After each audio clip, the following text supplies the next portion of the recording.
Hi, Senator Scott Jensen, Carver County Senator. Today I want to talk about guns. I've been asked a lot about guns, as have most legislators. Previously, we didn't have the bills before us, but now we do. The House has already addressed a couple of the bills and passed them out of their first committee. Senator Ron Latz has dropped a couple of bills in the Senate. Over the weekend, I've had a chance to dig into them. I want to start with Senate File 436. This is a red flag piece of legislation. I think that this directly undercuts both the Second Amendment and the Fourth Amendment. And I think that's important. It's not just about infringing on the right to bear arms. It's also talking about your home and being secure in your home. And that gets to the heart of the Fourth Amendment. We already have in Minnesota statute 253B.05, and this is a 72-hour hold. I've participated in these kinds of tools when someone has been mentally unstable to the point where they might be truly a harm to themselves or to their family. We can utilize this tool in the future just as we have in the past.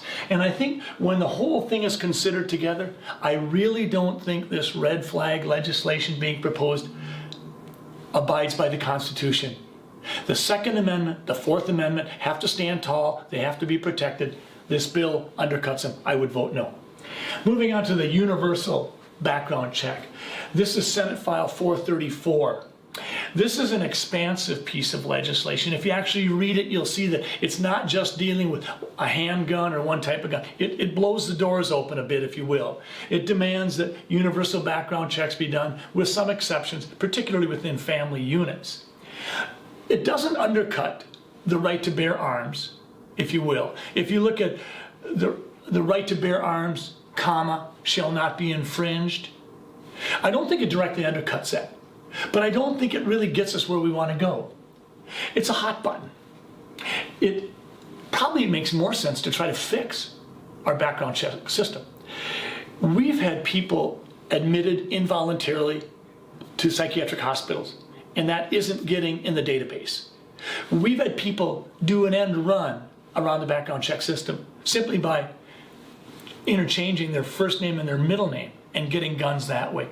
We need to fix the system. But I think to say universally, we've got to do background checks, particularly in regards to private sales, I can't support it.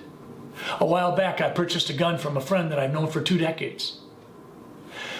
He didn't ask me to get a background check. He knows me. He did ask me to sign a piece of paper that had the model number and the make of the gun, and I did, and I got a copy, and he got a copy, and I paid him the money. I think that's reasonable. However, I can certainly envision situations where I would want to use a background check if I were selling a gun. And that brings me to Senate File 1016. This is a voluntary background check. I worked with this and put this bill together, and it has multiple co-authors. I talked with gun owners about it. I spoke with NRA representatives. What this bill does is it doesn't undercut the Second Amendment. It's voluntary, no cost, convenient at the sheriff's office. And if you choose to do this as a private seller, you receive safe harbor. I would support this. The NRA representative I talked to a couple weeks ago says, gee, Doc, it looks like you're simply trying to create a pathway that allows for voluntary use and access to the background check tool if you choose. And that's exactly where I'm at. So that's where I'm at right now. I want to hearken back to something that Chris Cox from the NRA said, and I'm paraphrasing. We all want to do our best to try to keep guns out of that small group of people that shouldn't have them. And that's where I'm at. I don't think Senate File 434 really does that. I think Senate File 1016 will increase, even if it's just incremental, the usage of the background check. And lastly, some of you might wonder why I'm not willing to make the kind of statements that you want me to make on Facebook and social media. Facebook to me is for sharing, not analyzing. I'm not going to have in-depth discussions on Facebook, Twitter. If you want to talk with me, please call me here at the office, 651-296-3988. We'll have a conversation. That's my preferred manner of analyzing important bills like this. I hope this helps. Thank you much.